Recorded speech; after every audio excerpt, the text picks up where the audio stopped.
comes down to a duel between two commanders, Napoleon and Wellington, Lee and Grant.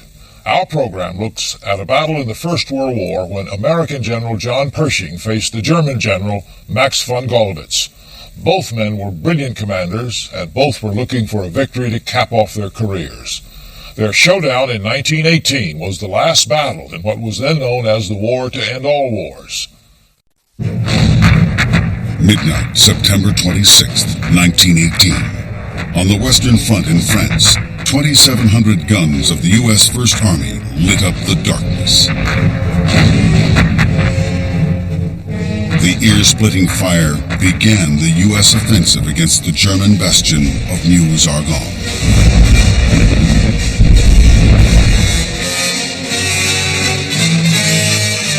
German defenses were in a deeply wooded and hilly terrain in the formidable Argonne forest. As daylight came, every caliber of U.S. artillery was still firing, devastating many German positions on the front line.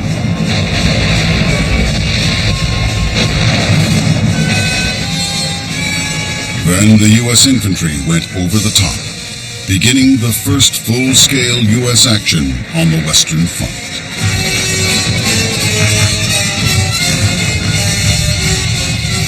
But the Germans took maximum advantage of their defenses and fiercely resisted.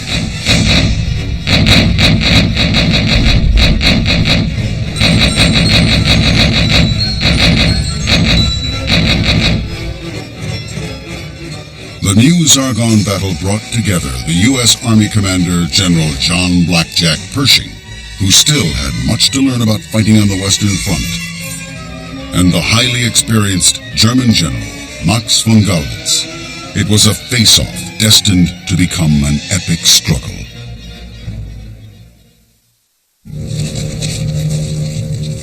After nearly 3 years of deadlock on the Western Front, Allied morale was boosted in 1917.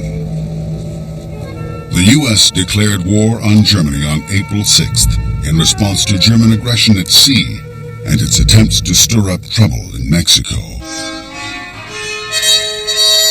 President Woodrow Wilson told the American people they must keep the world safe for democracy.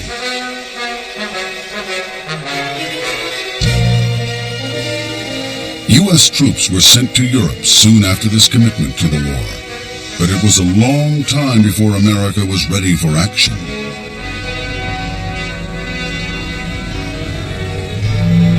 The U.S. needed trained soldiers and a military infrastructure to provide manpower and equipment on such a large scale.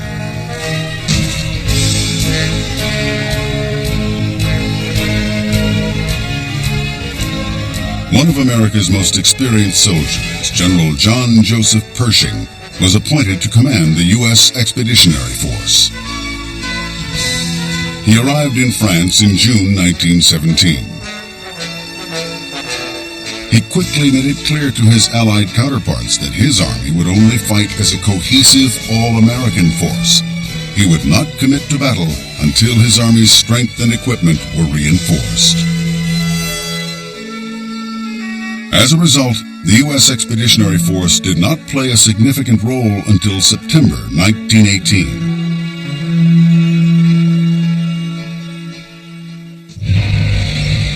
The Allies had gone on the offensive in August 1918 and were driving the German forces back.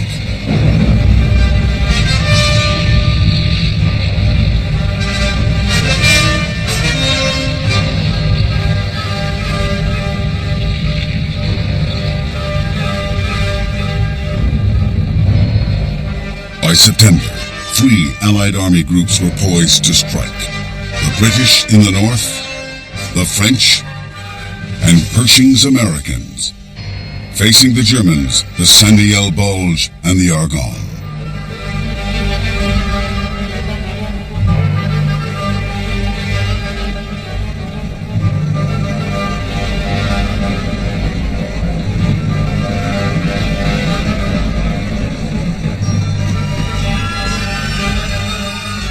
The U.S. Army Group's first task was to eradicate the German bulge at San Miguel, which they did on September 12th.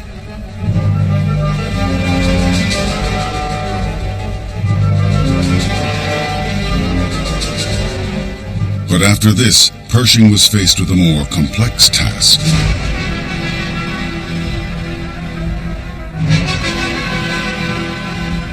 He was ordered to clear the rugged, hilly terrain of the Argonne forest.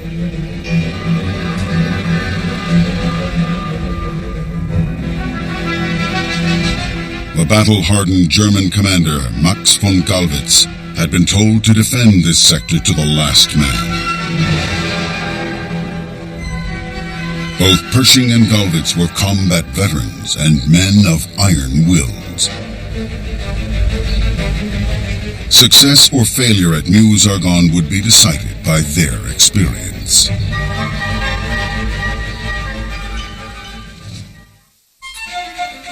Born in 1860, Pershing entered the U.S. Military Academy at West Point at age 18. He excelled as a student. His first combat experience was as a cavalry officer in the Indian Wars. His talent as a dashing junior leader marked him for early promotion. He then served as a squadron and regimental commander in the Philippines, before leading the 10th Cavalry Regiment in Cuba, a black regiment, during the Spanish-American War. This earned him the nickname Blackjack. His work as an observer during the Russo-Japanese War in 1905 introduced him into influential circles in Washington. It paid off. In 1916, Pershing was chosen above more senior officers to command the U.S. Expeditionary Force in Mexico.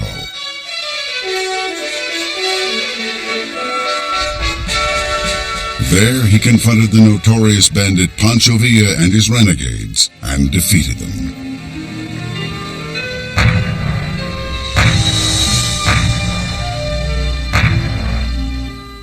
Pershing suffered a personal tragedy when his wife and 3 daughters died in a house fire. Afterward, he devoted himself entirely to his military career. His success in Mexico was rewarded when he was appointed commander of the U.S. Expeditionary Force on May 26, 1917. During his command, he was determined to command his own way. He wanted his troops in France to fight as an individual force, not as reinforcements for the British or French.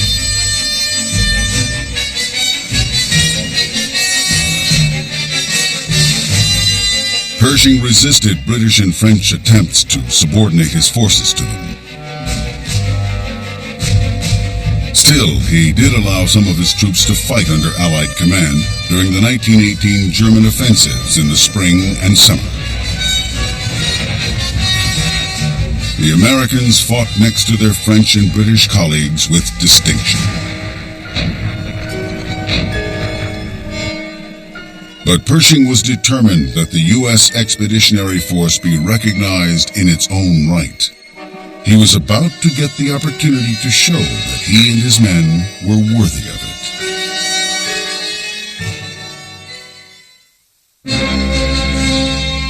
Born in 1852, German General Max von Gallwitz had a distinguished record of military and combat service.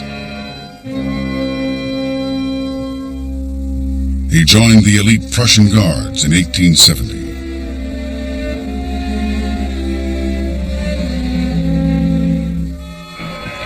Von Gallwitz made his mark as a fearless young officer during the Franco-Prussian War of 1870.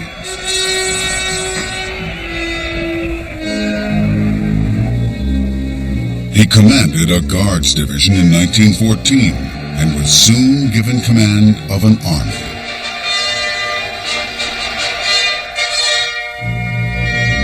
Von Gallwitz was only loyal to those he believed had Germany's best interests at heart. He despised the strategies of the former head of the German army, General Erich von Falkenhayn, and actively supported his removal. He supported the new command of Hindenburg and Ludendorff, based on their successes on the Eastern Front. Von Gallwitz had brilliantly defeated the Russians in May 1915. Tsarist armies melted like snow before the relentless German advance. In the autumn of 1915, he was transferred to Verdun on the Western Front to command Army Group Meuse. Despite Gallwitz's skill as a commander, his army suffered some 70,000 casualties during a 2-mile advance in the spring and summer of 1916. But German losses at Verdun were nothing compared to the slaughter that followed at the Somme later that year.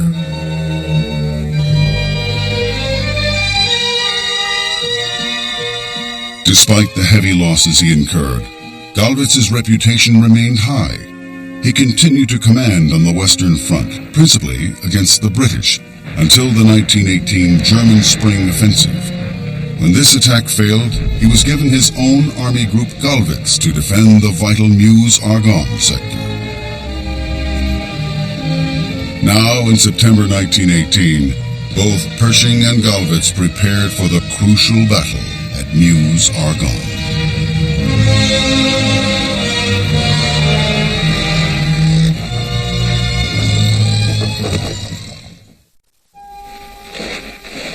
Between May 1917 and September 1918, U.S. forces in Europe increased from 127,000 men to over 1 million. Although their French and British allies regarded them as novices, American soldiers were fresh, fit, and confident they could finish the job against Germany.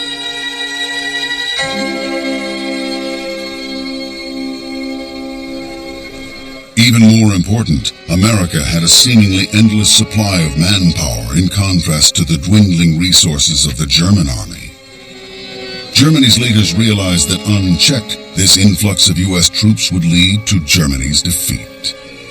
German military leaders Erich Ludendorff and Paul von Hindenburg decided to launch an attack early in 1918. They wanted a victory before U.S. forces became too strong. The German Army's massive spring offensive, which began on March 21, 1918, initially seemed able to achieve this objective. There were some spectacular successes between March and July 1918, but German casualties were so high that Germany's hopes for victory were dashed by mid-July.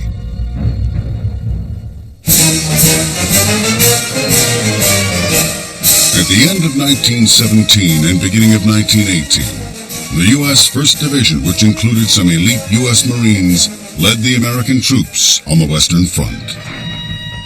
The 1st Division fought during the German offensives against the French in the summer of 1918. Despite heroic efforts, the U.S. Marine Brigade suffered almost 2,000 casualties against the German defenses at Belleau Wood in June.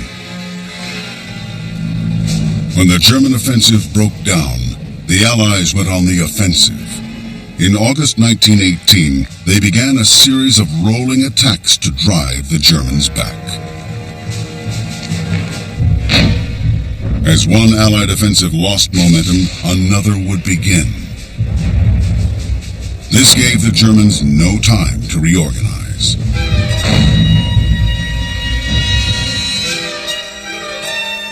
Allied Supreme Commander Ferdinand Foch ordered everyone to the fight, inspiring the Allies. Pershing's First Army began its initial independent action on September 12th. It successfully pushed back the German bulge at Saint-Mihiel.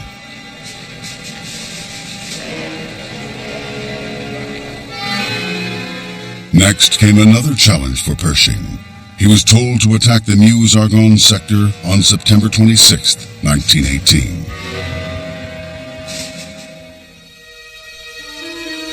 Pershing had to break through the strong German defenses there and push on toward Sedan.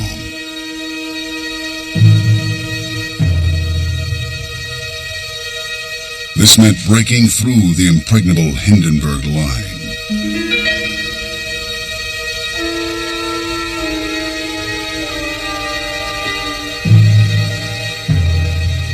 The whole area sloped down to the valley of the River Meuse.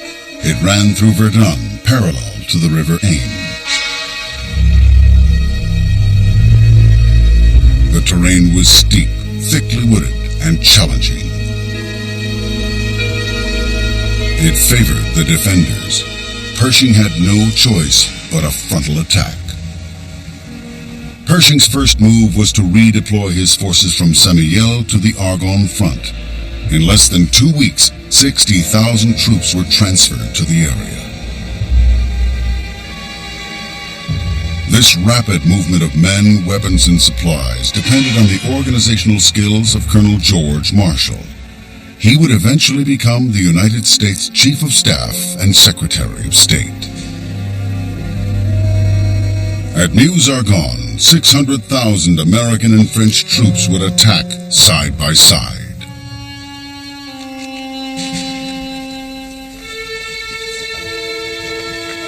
Pershing alone had 2,700 guns to support his advance.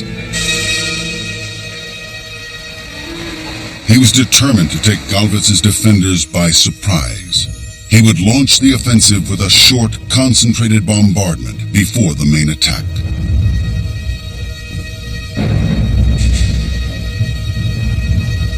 He also had over 500 tanks, primarily Renault light tanks.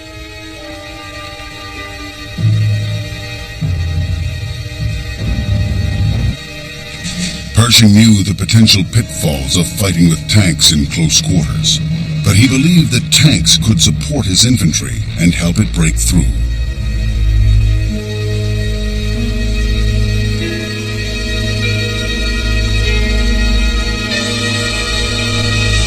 1,000 U.S. and French aircraft would ensure air supremacy over the battlefield.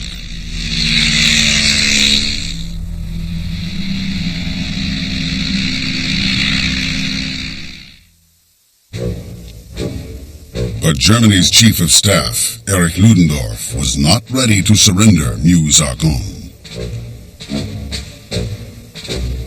He told General Max von Gallwitz to hold it at all costs. Gallwitz planned to exploit Germany's defensive advantage. He made sure that the Meuse-Argonne defenses included well-positioned trench systems, concrete bunkers, and deep dugouts. These were an impregnable obstacle to any Allied offensive.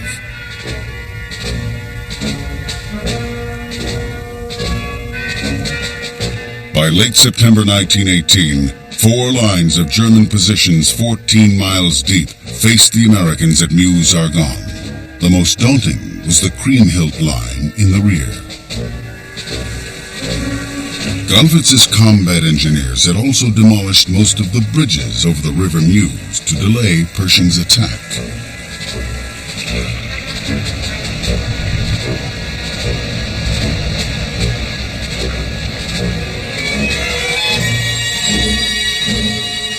By September 25th, General Max von Gallwitz and Blackjack Pershing were ready for battle. Their plans and their men were prepared for the hour of destiny.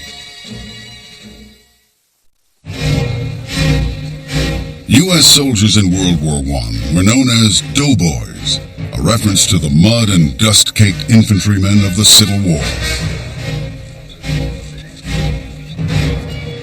They arrived in Europe with little more than their personal weapons.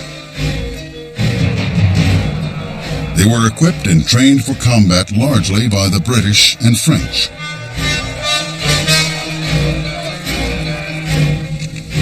One weapon they learned to use was the French Hotchkiss machine gun.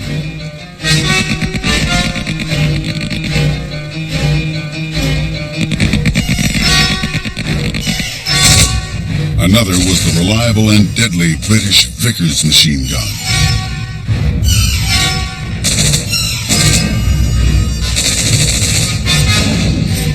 The French supplied most of the artillery, including the quick-firing 75mm field gun.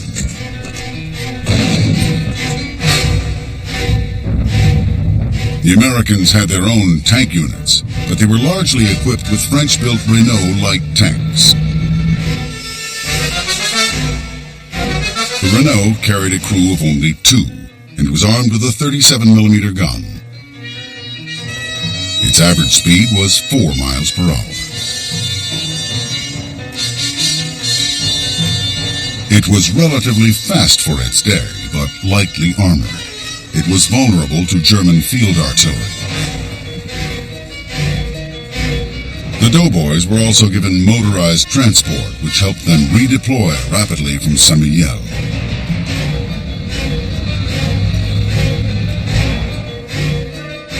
During the battles they fought earlier in 1918, the courage of Pershing's largely inexperienced men was a surprise to friend and foe alike. But by September of that year, Pershing's force had grown to 1 million men.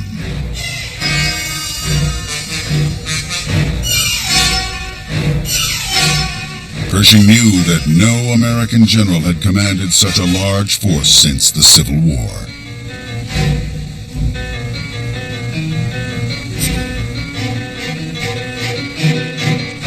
And his army was a mix of experienced and inexperienced men.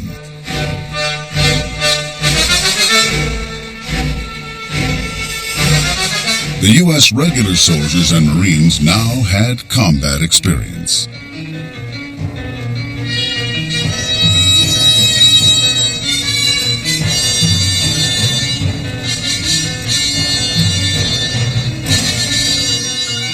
Some of the National Guardsmen had done military service prior to the war, especially in Mexico.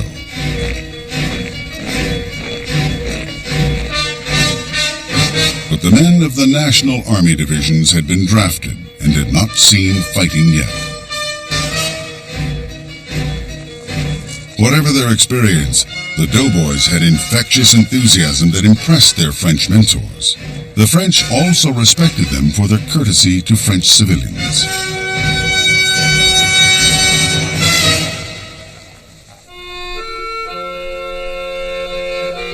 Pershing's troops befriended French peasants and their children in villages behind the lines. They swapped candy for milk, fresh bread, eggs, and vegetables.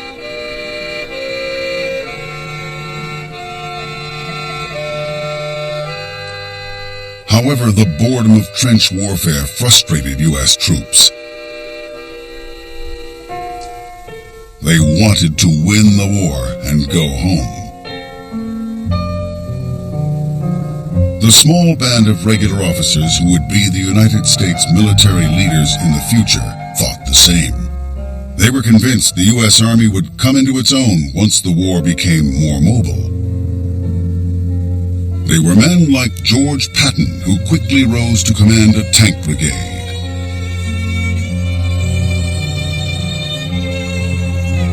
Douglas MacArthur, who served in the famous 42nd Rainbow Division.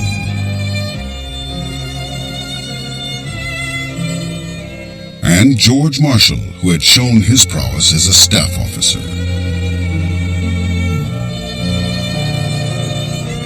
Stern and humorless, Pershing was ruthless in dismissing ineffective subordinates, but his soldiers respected him for this. In late September 1918, every American officer and doughboy knew that the battle for Meuse-Argonne would test their courage and skills. But they were still confident.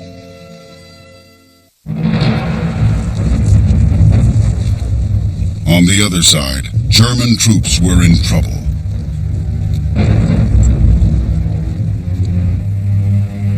Their losses continued to mount in these last months of the war.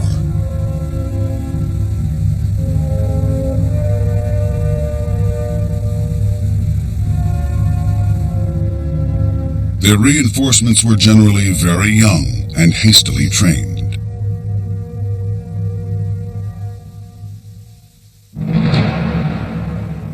But the German army was still an impressive fighting force. Many of the troops defending the Argonne sector had served here for a long time and knew it intimately. This gave them an advantage over their American opponents.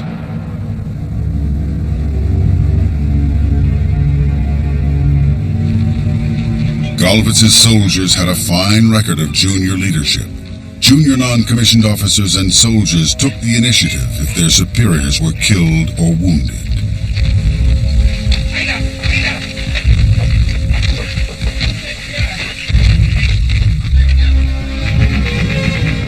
The German infantry was well equipped. It had devastating Maxim machine guns and highly trained crews. It also had the mobile and accurate 77mm field gun. Trench mortars, too, were deadly at close range and in close quarters. Headquarters and communication centers were well protected by strong dugouts. Telephone cables were buried deep, protected from artillery fire. Gallwitz's commanders could keep in touch during battle and transfer reserves quickly to where they were most needed. The Germans also had an extensive railway network for resupply.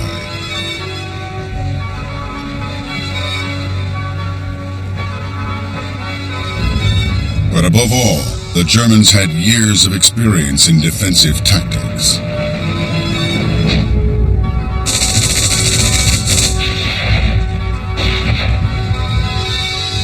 They would hold their fortified lines and make extensive use of counterattacks and artillery to ensure that they were not penetrated. Training in these tactics had made them experts. Experience also meant they could fight at night as well as by day.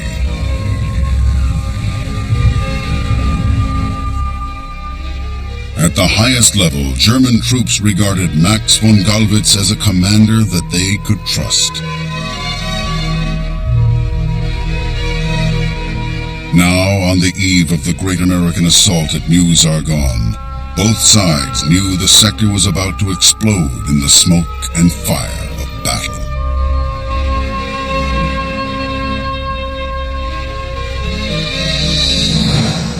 General Blackjack Pershing and General Max von Gallwitz were about to face the greatest challenge of their careers. At midnight, on Thursday, September 26, 1918, Pershing's 2,700 guns fired their first massive artillery bombardment. It lasted for 4 hours, stunning the German defenders of Meuse-Argonne. Shortly after dawn, the U.S. infantry stormed across no man's land, supported by artillery fire.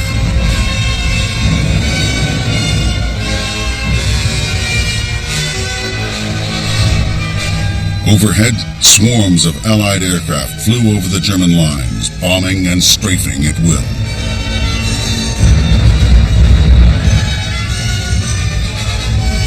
The Meuse-Argonne offensive of World War I had begun.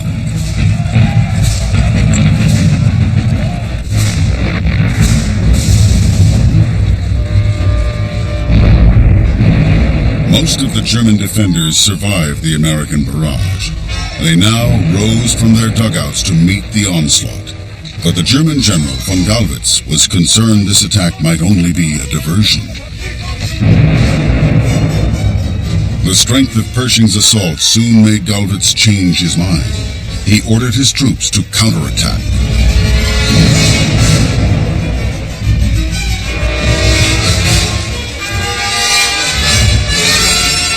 The German Supreme Commander, Erich Ludendorff, promised Gallwitz reinforcements.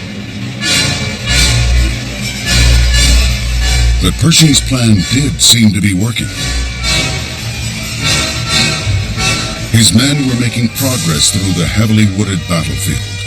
By the end of the first day, they had advanced almost 3 miles in places. But German resistance then hardened, and their defense tactics were initiated.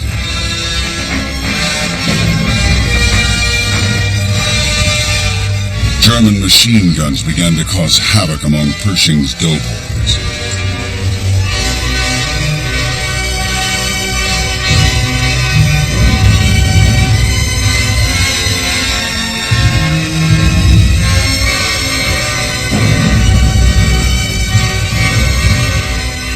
carefully placed German defenses, combined with the steep and densely wooded countryside, began to slow the American attack.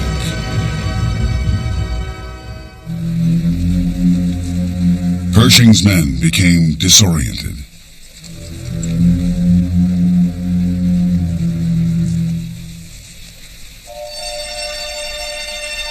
Cooperation between U.S. tanks and infantry was becoming impossible. As the tanks attacked German bunkers and trenches, they became more vulnerable to the German artillery.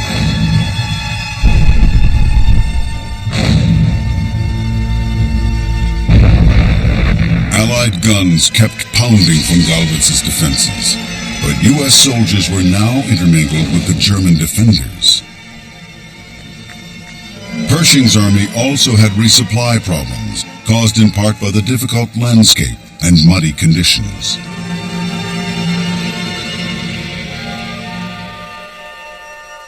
In many places, U.S. troops were forced to protect themselves against increasingly heavy German artillery fire. Command and control continued to prove difficult for the U.S. staff in the forward zones. The German infantry held the line with grim determination. As Gallwitz predicted, his men began to exact a terrible toll on Pershing's green troops.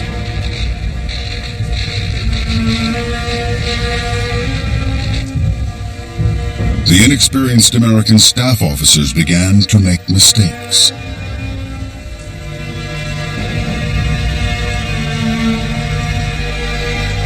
Food and ammunition supplies failed to reach soldiers on the front line, and reinforcements lost their way.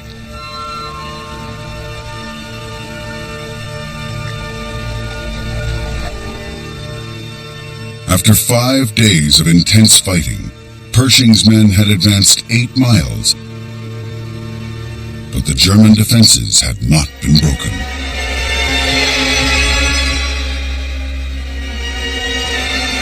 The reputation of Pershing and his U.S. Army were being torn to shreds by Max von Gallwitz.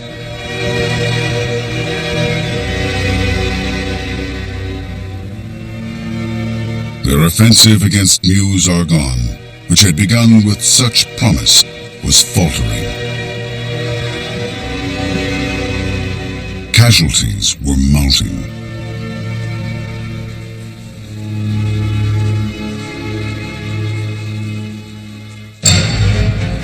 In contrast, the French and British offensives were proving successful. The Americans continued to claw their way forward, but the German troops were conducting a highly coordinated defense. Pershing's men paid dearly for every yard they gained.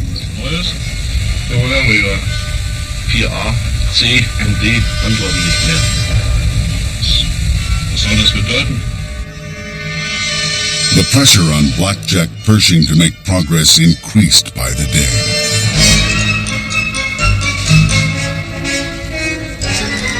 Allied Supreme Commander Marshal Foch even proposed that Pershing's army be transferred to the French Fourth Army, effectively removing Pershing from command. If this happened, the U.S. Army's reputation would be tarnished. Pershing had to do something, and fast. At the beginning of October 1918, Pershing desperately regrouped his forces in an effort to break the stalemate with the Germans at Meuse-Argonne.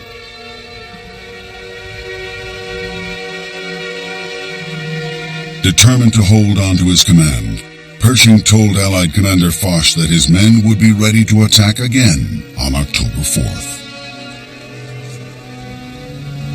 Luckily, the weather was good. Pershing reorganized his forces and was ready to renew his offensive.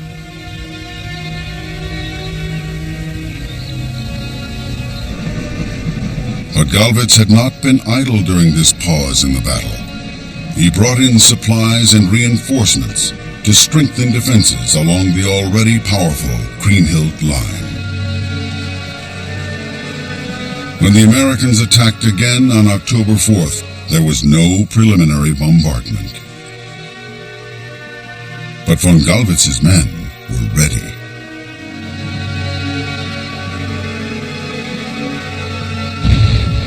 As a result, Pershing's troops made only slow progress.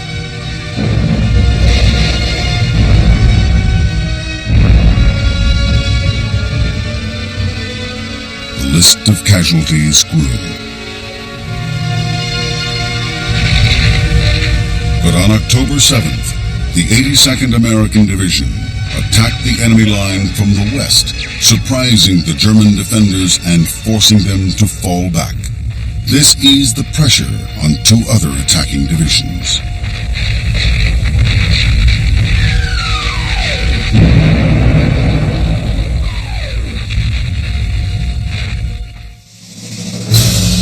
In the mud and blood of the Argonne, U.S. soldiers were beginning to learn and adapt. A prime example was Sergeant Alvin York, a Tennessee woodsman before the war. He was also a marksman. Faced by a wave of cautiously advancing German infantry, he used his hunting skills to pick off advancing Germans while they were still far away.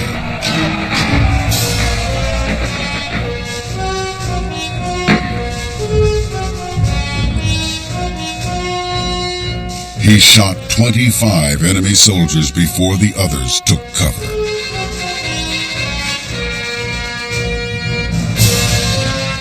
After an hour of continued sniping and bombing on both sides, York was still unhurt. Another huge line of German assault troops appeared. But instead of attacking, the Germans surrendered. By the end of this very personal battle, Alvin York had taken 135 prisoners and knocked out or captured 35 German machine guns.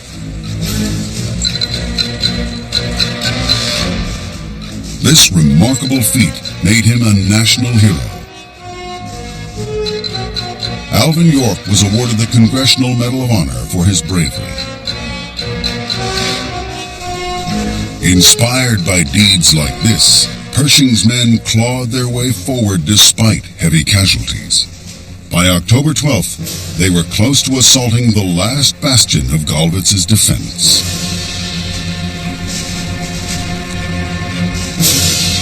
This was the core of the Kriemhilde line, situated on dominant ridge lines.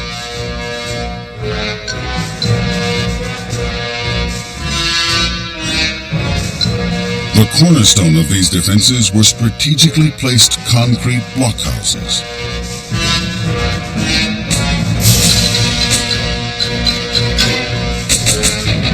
From these, the Germans engaged the U.S. infantry and tanks as they struggled up the slope toward them.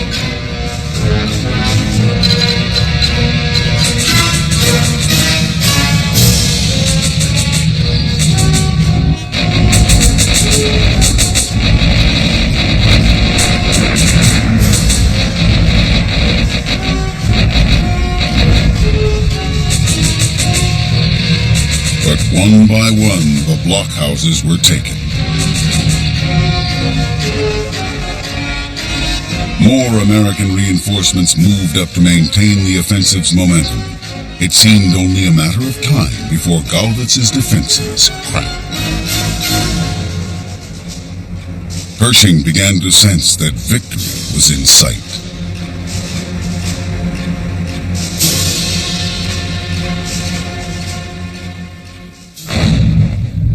The final assault on the Kriemhilde line began on October 14th.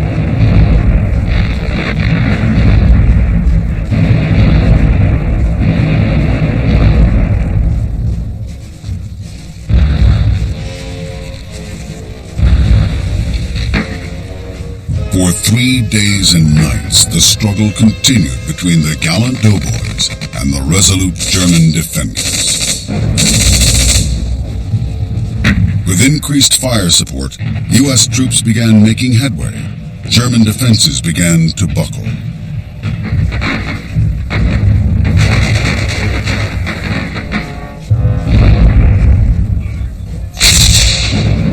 Gallwitz's troops manned the parapets time and again to stem Pershing's attacks.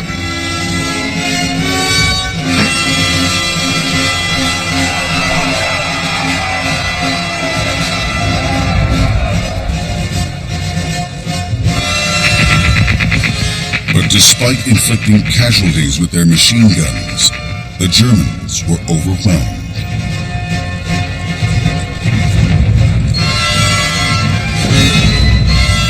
The doughboys began to clear the Kriemhilde line.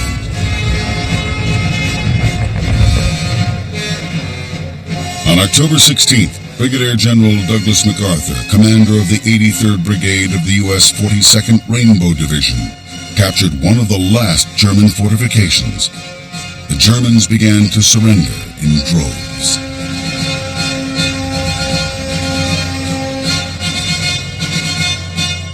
The Kriemhilde line was finally in American hands. Pershing reached the line he had planned to capture almost a month before. He now advanced on Sedan, France.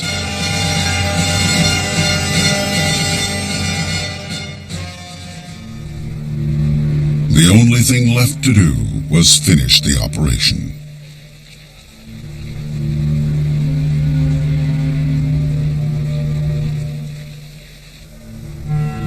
The titanic struggle had cost the army group of Max von Gallwitz 80,000 men, who were killed, wounded, or taken prisoners. But the American success had a high price too. During the Meuse-Argonne offensive, there were 117,000 U.S. casualties, almost 40% of the total American losses during the war.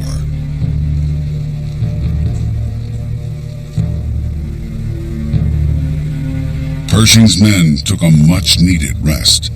They did not rejoin Allied operations until the end of October.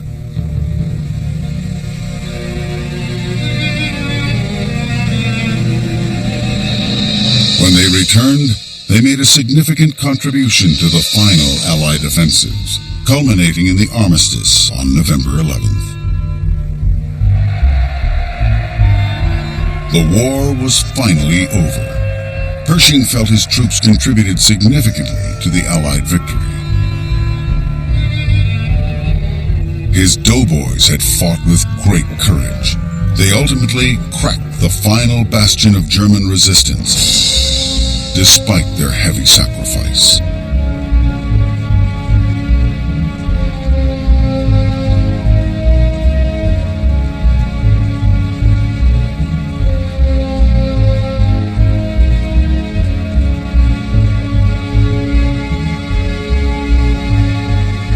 Pershing cemented the reputation of the American fighting man as a military equal.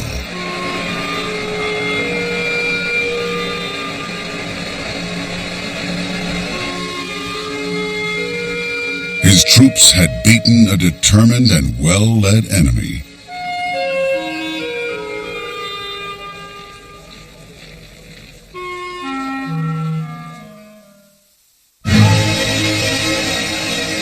Pershing returned to the United States a hero.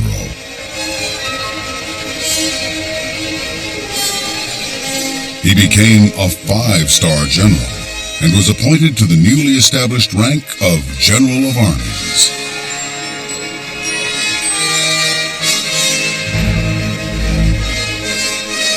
His career flourished. He became U.S. Secretary of State and an advisor on military matters. He maintained a deep interest in the later careers of his talented officers MacArthur, Marshall, and Patton. After his retirement, Pershing lived quietly until his death in 1948. But German General Max von Gallwitz ended his military career soon after the armistice. At age 69, he went into politics. He assisted his mentor Paul von Hindenburg in rebuilding Germany under the Weimar Republic. Like Hindenburg, he had no time for Hitler and the Nazi Party. He was convinced that the Austrian corporal would lead Germany to disaster. Gallwitz spent his final years writing his memoirs and a history of the Prussian Guards. He died 2 weeks before his 85th birthday in 1937. General Blackjack Pershing's victory at Meuse-Argonne later inspired U.S. troops during World War II. For General Max von Gallwitz, the battle exemplified the skill and courage of a well-led German force. It was a legacy German troops would be reminded of just over 20 years later. The World War I battle at Meuse-Argonne was a classic face-off between two determined generals. It had been a duel of nerve and resilience in which neither man bent to the will of the other.